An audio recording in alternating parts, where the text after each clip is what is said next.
Bonjour à tous, on se retrouve pour la correction du sujet de brevet de mathématiques de Polynésie du 26 juin 2025, donc le dernier des brevets de cette série du mois de juin. On commence d'abord par le rappel des consignes. Toutes les réponses doivent être justifiées, sauf si une indication contraire est donnée. Donc attention, vous ne pouvez pas vous contenter simplement de donner le résultat quand il y a une question. Pour chaque question, si le travail n'est pas terminé, laissez tout de même une trace de recherche. Elle sera prise en compte dans la notation. Alors, on démarre exercice 1. L'association sportive d'un collège propose aux élèves une activité escalade. La feuille de calcul ci-dessous obtenue à l'aide d'un tableur indique la répartition par âge des élèves inscrits à l'escalade. Et la première question, on vous disait tout simplement quel est le nombre d'élèves âgés de 12 ans inscrits à l'escalade. Donc, regardez le tableau. Ici, vous avez la ligne des âges. 12 ans, on est ici. L'effectif qui correspond au nombre d'élèves qui ont 12 ans, il est de 8. Donc, il fallait dire qu'il y a 8 élèves âgés de 12 ans dans ce club d'escalade. Tout simplement. Ensuite, calculer le nombre total d'élèves inscrits à l'escalade. Vous allez additionner les effectifs de chaque tranche d'âge. Donc, 1 qui a 10 ans, 3 qui a 11 ans, on a dit 8 qui avaient 12 ans, 12 qui ont 13 ans, 4 qui ont 14 ans et 2 qui ont 15 ans. Si vous faites 1 plus 3 plus 8 plus 12 plus 4 plus 2, vous obtenez 30. Donc l'effectif total, le nombre total d'élèves est de 30. On continue. Quelle formule peut-on saisir dans la cellule H2 pour obtenir le nombre total d'élèves inscrits à l'escalade?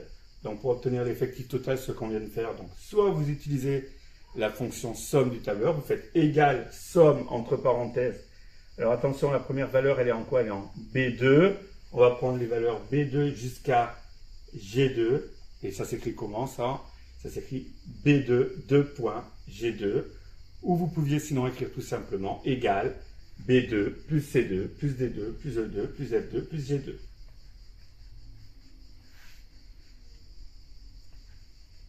On continue. Question 4. Le professeur affirme 1/5 des élèves inscrits à l'escalade ont 14 ans ou plus.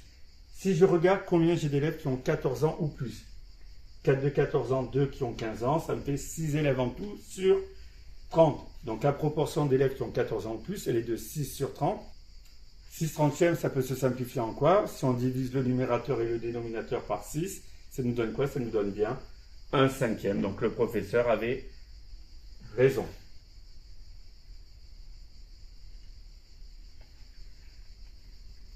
Pour la question 5, l'année dernière, la moyenne des âges des élèves inscrits à l'escalade était de 13 ans. La moyenne des âges des élèves inscrits à l'escalade cette année a-t-elle augmenté par rapport à l'année dernière? Tout simplement, vous pouvez calculer la moyenne et vous allez voir est-ce que c'est plus ou moins que 13 ans. Alors on fait attention parce qu'ici on a un tableau d'effectifs. Donc la valeur 10, je la prends une fois, la valeur 11, je vais la prendre 3 fois, la valeur 12, je sais que je dois la compter 8 fois, la valeur 13, 12 fois, la valeur 14, 4 fois et la valeur 15, 2 fois. Si je fais la somme du produit des effectifs par leur valeur, ça va me donner combien?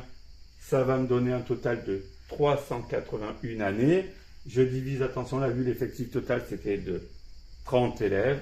Donc ça me donne un âge moyen de 12,7 ans, qui est inférieur à 13. Donc on vous disait, est-ce que la moyenne, elle va augmenter alors qu'elle était de 13 ans l'année dernière? Non, elle va plutôt diminuer.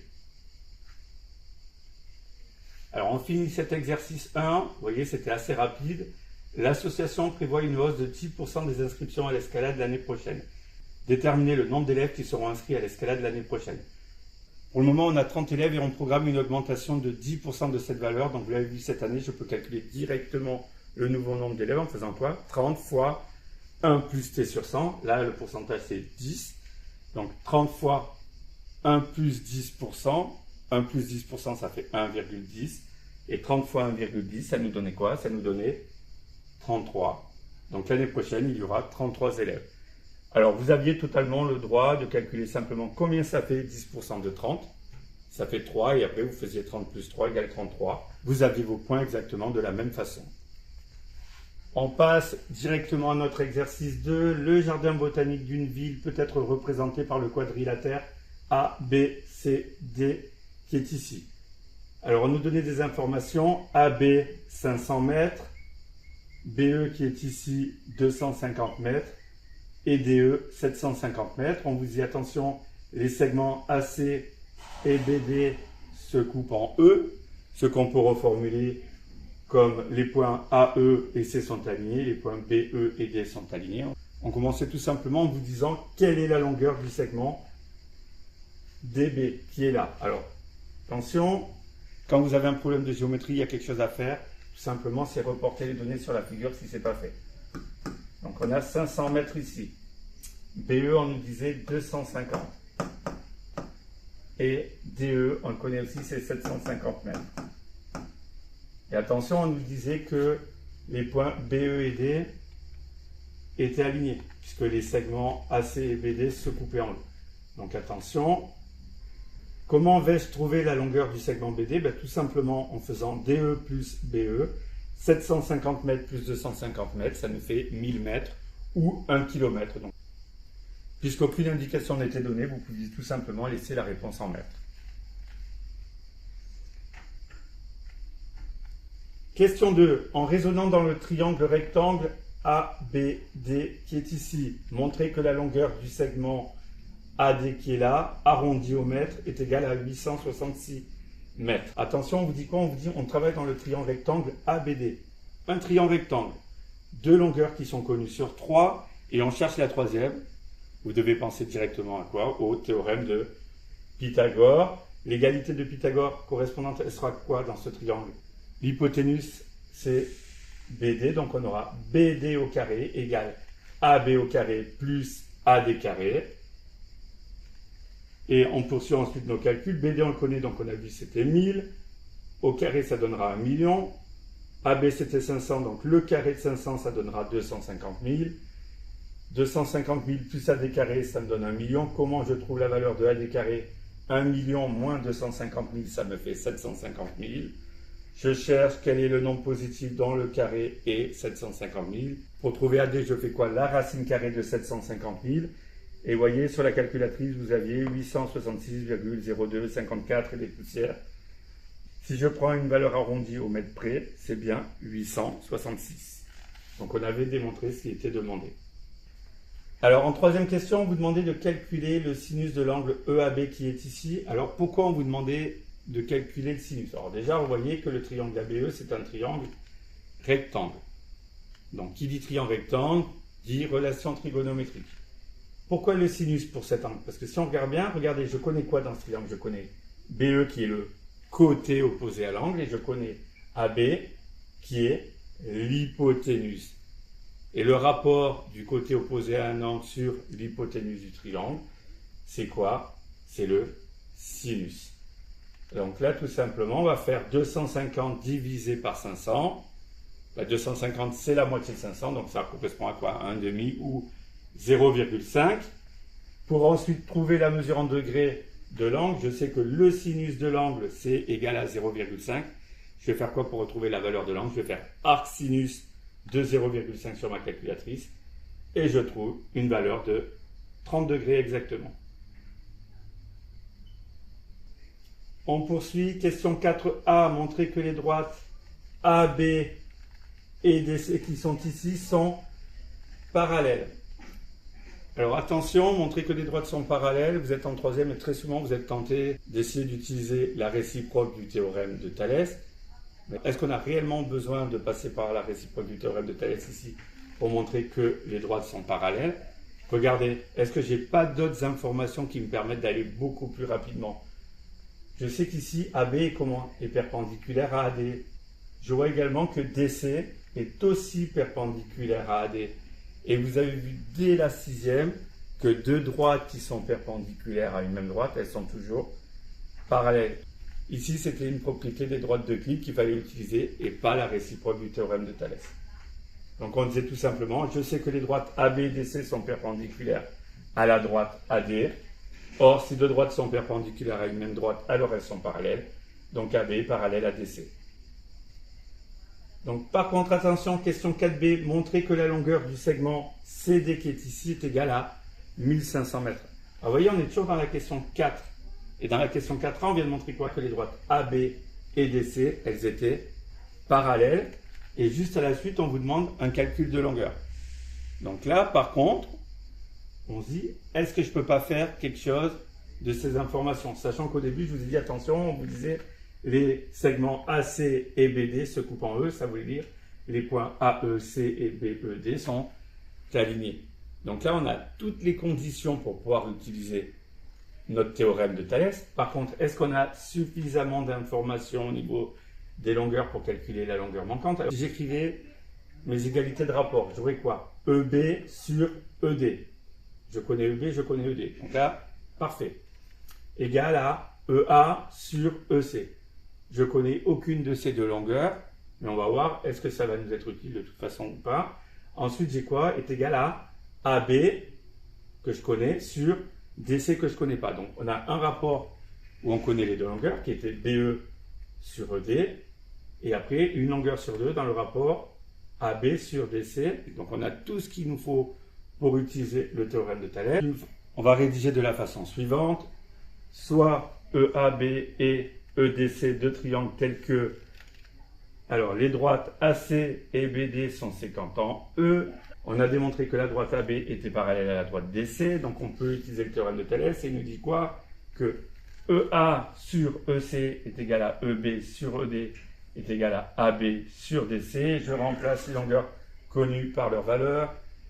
Donc ça me donne quoi? 250 sur 750 pour ce rapport est égal à AB qui vaut 500 sur CD. Moi, je vais garder l'égalité entre ces deux rapports puisqu'ici je connais les deux longueurs et ici je connais une longueur sur deux et que je cherche la longueur CD. Donc de cette égalité-là, d'après l'égalité du produit en croix, je peux dire quoi? Que 250 fois CD, c'est égal à 750 fois 500. Et donc CD égale à quoi? 750 fois 500 divisé par 250. Et ça me donne bien 1500. Donc la longueur CD est bien égale à 1500 mètres. Petit 5, dernière question. Un piéton fait le tour du jardin botanique en marchant à la vitesse de 1,1 mètre par seconde. Il lit sur son plan que la longueur du segment BC est environ égale à 1323 mètres. Et on vous disait, le temps mis par le piéton pour faire le tour du jardin botanique est-il inférieur à 1 heure? Alors la première chose à faire de toute façon, c'est calculer quelle est la longueur d'un tour du jardin. Donc calculer le périmètre du quadrilatère ABCD. Donc ici, on savait que c'était AB 500 mètres. On vous dit la longueur BC, elle fait environ 1320 mètres. DC, on l'a calculé tout à l'heure, c'est 1500 mètres. Et AD, on avait montré un peu plus tôt que ça faisait environ 866 mètres. Donc on ne peut calculer qu'une valeur approchée de la longueur d'un tour. Ça nous permettra de répondre tout de même facilement à la question. Donc regardez bien, la longueur AB plus BC plus CD plus DA, ça me donne une longueur de 4189 mètres. Donc la longueur d'un tour du jardin botanique, elle est de 4189 mètres. Alors après, on a deux manières de procéder. Tout d'abord, on peut se dire, si le piéton marche à la vitesse de 1,1 mètre par seconde, quelle est la distance qu'il parcourrait en 1 heure? Bon, on a le nombre de mètres pour une seconde. Dans 1 heure, il y a combien? Il y a 3600 secondes. Donc il suffit que je fasse quoi? 1,1 fois 3600. Je trouve que mon piéton, il aurait parcouru combien? 3900 mètres en 1 heure. Or, je vous rappelle que la longueur du tour du jardin, elle est de 4189. Donc en 1 heure, il n'aura pas terminé le tour complet du jardin. Donc première possibilité. Ou tout simplement, je vais calculer combien il faut de temps à mon piéton pour parcourir les 4189 mètres à la vitesse de 1,1 mètre par seconde. Le temps, c'est quoi? C'est toujours la distance divisée par la vitesse. Alors, vous pouvez, comme on l'avait vu dans d'autres vidéos aussi, faire un petit tableau de proportionnalité distance-temps et vous regardez 1,1 mètre pour une seconde. 4189 mètres, ça va correspondre à combien de secondes? Alors, regardez, là, moi, directement à partir de la formule, distance divisée par la vitesse. Alors attention, j'obtiens encore une fois qu'une valeur approchée du temps puisque 4189, c'était une valeur approchée. Mais je sais que mon temps, il va être à peu près égal à quoi? Au quotient de 4189 mètres divisé par 1,1 mètre toutes les secondes. Donc ce qui me donne à peu près 3800 secondes. 3800 secondes, c'est supérieur à 1 heure, d'accord? J'aurais pu dire, hein, c'est environ 1 heure, 3 minutes et 8 secondes. Mais j'en ai rien à faire. Moi, tout ce que je veux, c'est savoir, est-ce que mon piéton, il va mettre plus d'1 heure? La réponse, oui, 3800 secondes, c'est plus grand que 3600 secondes, donc plus grand qu'une heure, et j'arrive exactement à la même conclusion. L'exercice 2 est terminé. On passe tout de suite à l'exercice 3. Cet exercice est un questionnaire à choix multiples, donc vous aviez le traditionnel QCM. Pour chaque question, 4 réponses sont proposées. Attention, encore une fois, une seule est exacte. Recopiez sur la copie le numéro de la question. Ça, c'est comme d'habitude. Attention, cette fois-ci, on vous demandait et la réponse choisie, pas la lettre de la réponse. Il faut faire attention, selon les sujets, ça peut varier. Aucune justification n'était demandée. Donc, par exemple, regardez le premier, vous avez moins 3 entre parenthèses au carré.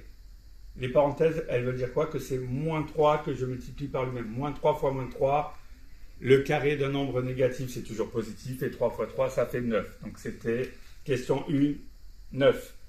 Question 2, attention, la décomposition en produit de facteurs premiers du nombre 360. Est-ce que c'est 2 au cube fois 9 fois 5, 8 fois 3 au carré fois 5, 2 au cube fois 3 au carré fois 7, ou 2 au cube fois 3 au carré fois 5? Alors, de suite, si vous connaissez un petit peu la définition d'un nombre premier, vous pouvez éliminer les réponses A et B, puisque dans les deux décompositions qui sont données, là, vous avez 9 qui n'est pas un nombre premier, et ici, vous avez 8 qui n'est pas un nombre premier. Maintenant, il nous reste le choix entre la réponse C ou la réponse D.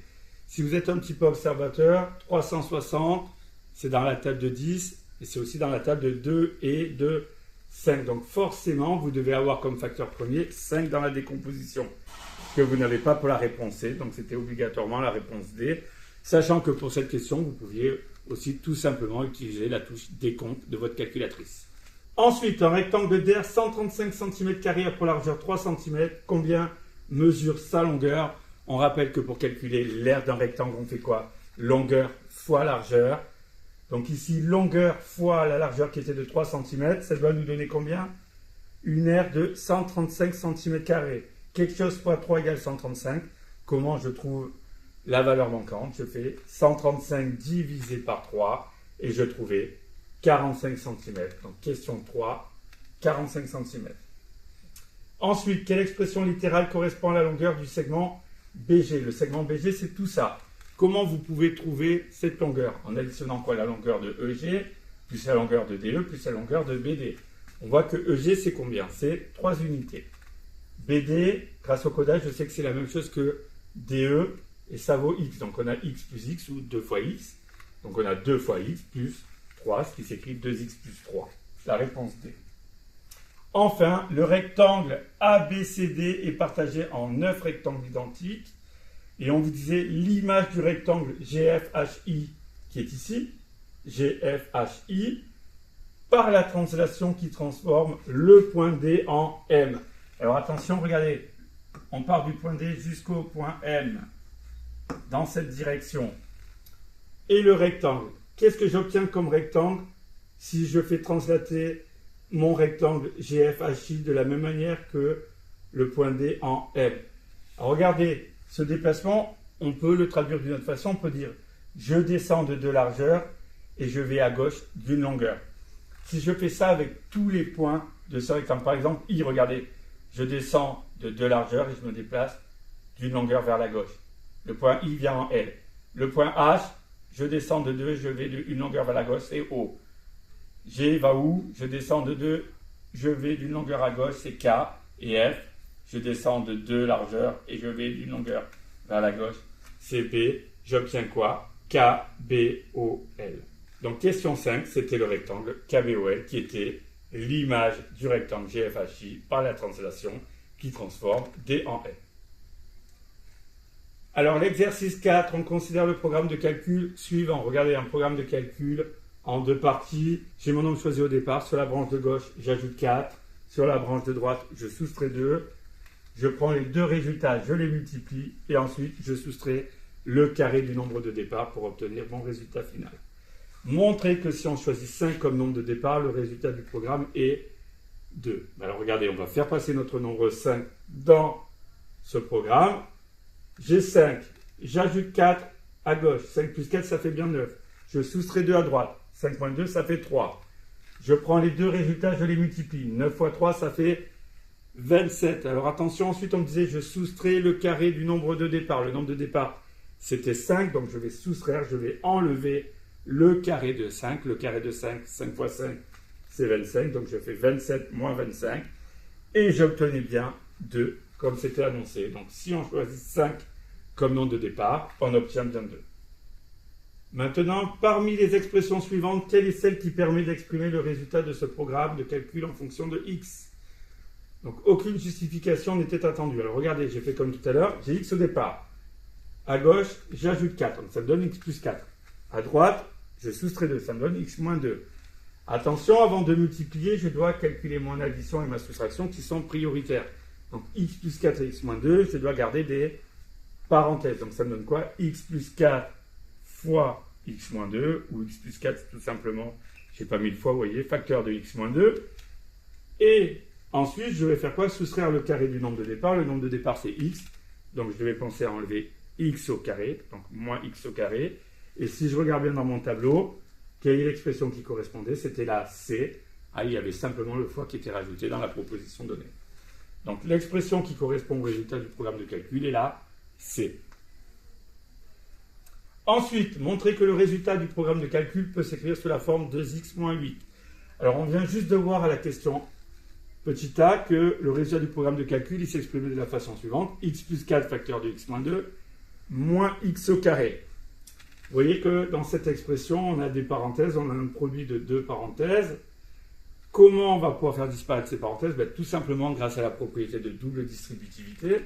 Je vais distribuer mon x avec x et moins 2, et ensuite mon plus 4 avec x et moins 2. Donc ça va me donner quoi? X fois x, x au carré. Attention le signe, x avec moins 2, ça devient moins. X fois 2, 2x. Plus 4 fois x, plus 4x. Plus par moins, ça fait moins. 4 fois 2, 8, donc moins 8. Et on n'oublie pas le moins x au carré qui était derrière, ça fait moins x au carré. On regarde, maintenant pour réduire l'expression, on a x au carré moins x au carré. Ça s'annule. Il me reste moins 2x plus 4x moins 8. Moins 2x plus 4x, ça nous fait plus 2x. Et moins 8. Donc on a bien obtenu 2x moins 8. Donc le résultat du programme de calcul peut s'écrire sous la forme 2x moins 8. Attention, on est presque au bout. On appelle f la fonction définie par f de x égale 2x moins 8. Voici 3 représentations graphiques. Et on vous dit la représentation graphique de la fonction f et la représentation numéro 3. Donc c'est celle-ci. Et en fait, tout simplement, on vous dit d'expliquer pourquoi ça ne pouvait pas être la représentation numéro 1, ni la représentation numéro 2. Alors, très simplement, regardez l'expression algébrique de la fonction f. C'est quoi? C'est f de x égale 2x moins 8. Donc, la fonction f est de la forme a fois x plus b. C'est une fonction affine. Les représentations graphiques des fonctions affines, ce sont quoi? Ce sont des droites. Donc, on peut éliminer directement la représentation numéro 1 par cet argument. Maintenant, j'ai des droites en 2 et en 3. Pourquoi c'est forcément la 3 que je garde? Alors, regardez bien. f de x égale 2 fois x moins 8. Notre coefficient A, c'est 2. Notre coefficient B, c'est moins 8. Mais celui qui va m'intéresser ici, c'est le 2. Le coefficient directeur de la droite. Pourquoi? Parce que ce coefficient directeur, il est positif. Ça veut dire quoi d'avoir un coefficient directeur positif? Ça veut dire que ma droite, quand je la regarde, elle monte. Or, dans la représentation numéro 2, j'ai une droite qui descend, qui est significatif d'un coefficient directeur négatif. Donc, qu'est-ce qui correspond? C'est bien la représentation numéro 3. Regardez, on a bien une droite qui monte. Si en plus on regarde un peu plus près, ça veut dire quoi le coefficient directeur de 2? Ça veut dire que quand x augmente de 1, f de x augmente de 2.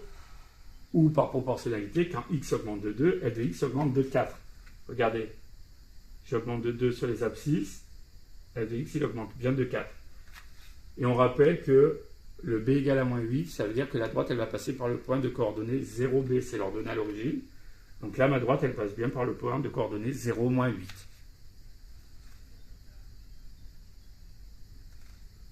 Déterminer l'image de 4 par la fonction f. Donc si on utilise notre représentation graphique ici, l'image de 4, ça veut dire 4, je le lis où je le lis sur l'axe des abscisses, c'est mon nombre de départ.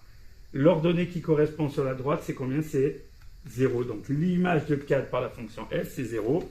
Et regardez, on peut le confirmer par le calcul. L'image de 4, ça va être quoi? F de 4. Ça veut dire que je remplace x par 4 dans l'expression. 2 fois x, ça devient 2 fois 4, 8. Moins 8, ça fait bien 0. Alors, notre dernière question, quel nombre de départs faut-il choisir pour que le résultat du programme de calcul soit égal à 100? On a vu que notre résultat du programme de calcul, on l'a exprimé sous la forme 2x moins 8. Donc, ça veut dire, on cherche pour quelle valeur de x 2x moins 8 est égal à 100. Alors, on a une toute petite équation à résoudre. Regardez, elle est assez simple. 2x moins 8 égale à 100. Si je veux déshabiller l'expression qui est à gauche pour retrouver la valeur de x, je commence par déjà éliminer le moins 8. Comment je fais disparaître moins 8 en faisant plus 8 dans le membre de gauche? Je vais faire aussi plus 8 dans le membre de droite. Ça me donne quoi? Que 2x est égal à 108. 2x c'est 2 fois x. X qui a été multiplié par 2. Si je veux retrouver la valeur de 1x, je fais quoi? Je divise par 2 mon membre de gauche. Et si je divise par 2 mon membre de gauche, je divise aussi par 2 mon membre de droite. Et je trouve que x est égal à 54. Donc il faut prendre 54 pour obtenir 108. Pour ceux qui sont moins à l'aise avec les résolutions des équations, regardez comment vous pouviez écrire les choses très simplement. Ça veut dire quoi? 2x moins 8, ça veut dire que j'ai pris x. Ça veut dire quoi? Que j'ai pris x, que je l'ai multiplié par 2, et ensuite j'ai soustrait 8. Et on voit qu'au final, le résultat c'est 100. Si je remonte mon programme de calcul à l'envers, donc dans ce sens j'avais soustrait 8, dans l'autre sens je vais faire quoi? J'ajoute 8. 100 plus 8 ça fait bien 108. C'est la valeur de 2x. Ici, j'avais multiplié par 2 dans ce sens. Dans l'autre, je vais diviser par 2 et je retombe bien sur 54. Voilà pour l'exercice 4 qui est terminé. On finit avec le dernier exercice de ce sujet de brevet qui était en deux parties. Partie A, Tom a acheté un dé équilibré à 12 faces numérotées de 1 à 12. Il lance ce dé et s'intéresse au résultat qui apparaît sur la face du dessus. Sur la photo ci-contre, par exemple, le résultat obtenu est 3.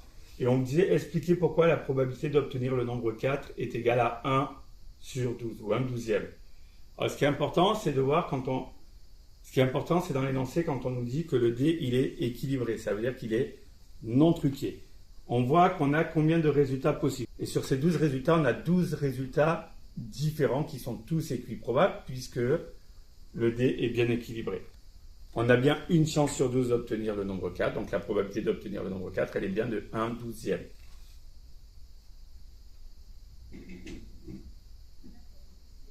Ensuite, quelle est la probabilité que le résultat obtenu soit un nombre pair? Alors, on a vu qu'on avait 12 valeurs possibles de 1 à 12. Donc 1, 2, 3, 4, 5, 6, 7, 8, 9, 10, 11, 12. On a combien de valeurs qui sont paires? On en a 6. 2, 4, 6, 8, 10 et 12. Donc on a 6 valeurs sur 12. En fait, la moitié des valeurs.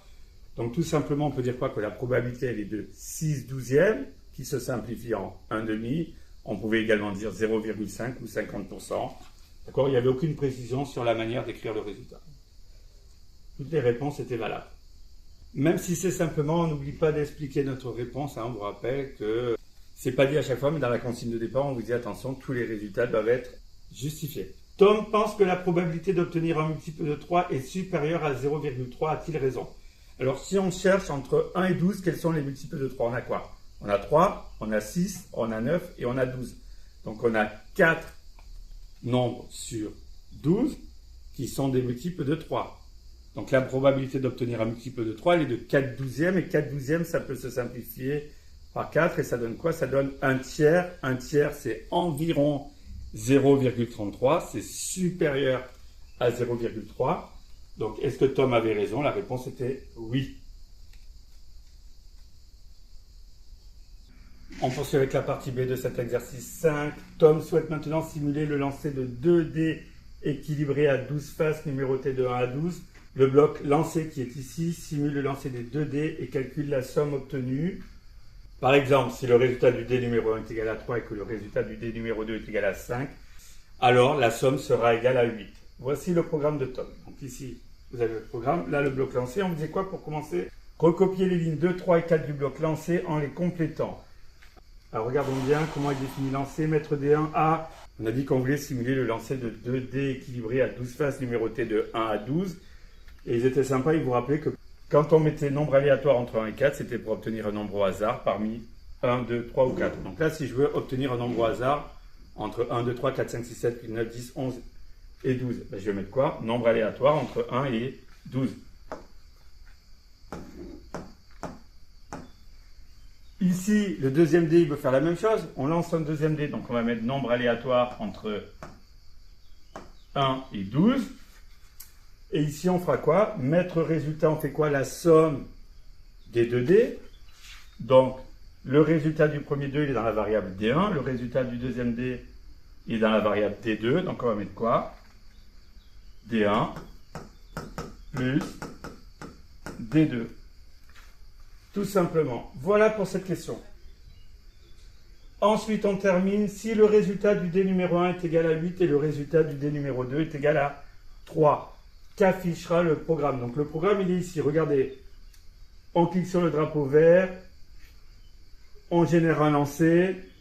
Si le résultat est plus grand que 6, alors le lutin va dire gagné. Sinon, le lutin dira perdu. Alors nous, sur notre lancer, on a dit qu'on a obtenu quoi? On a obtenu 8 et 3. Ça fait quoi 8 plus 3? Ça nous fait 11. Ça veut dire qu'avec le bloc lancé, on va obtenir quoi? On va obtenir 11. Le résultat, il sera bien plus grand que 6. Donc le lutin va dire gagné.